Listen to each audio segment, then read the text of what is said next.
What I like is nothing better than a ribeye.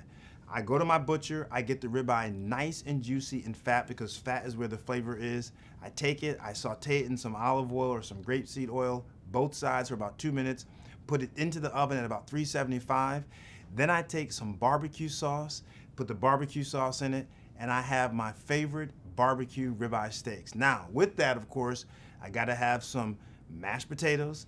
I take my mashed potatoes, I cook them for about 25 minutes, boil them, put some buttercream in it, put it around there, a little butter itself. Oh my goodness. And then lastly, for my greens, I happen to be a pea guy. I know, very plain, but I take my peas, a little butter in there. I have my meal. I have my barbecue ribeyes, I have my peas, and my mashed potatoes. That will make me go crazy. Salmon. Salmon is my favorite fish, full of omega-3 fatty acids. I like my salmon to be wild caught because that's the healthiest type of salmon. And then what I do is I take my salmon, put it into the oven, and then I take a little bit of barbecue sauce. Make sure the barbecue sauce does not have high fructose corn syrup. So I have a little barbecue salmon. Then I like to go and get my sweet potatoes. Sweet potatoes are very healthy for you, by the way.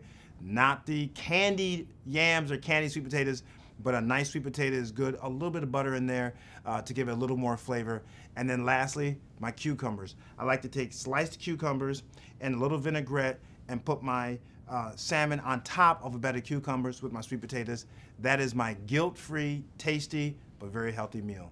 Dr. Ian Smith here. Check me out on social media on Instagram at Dr. Ian Smith. Make sure you spell the doctor out, Ian Smith, I-A-N Smith. And on Twitter at Dr. Ian Smith. That's just Dr. Ian Smith. And our website, of course, shredlife.com.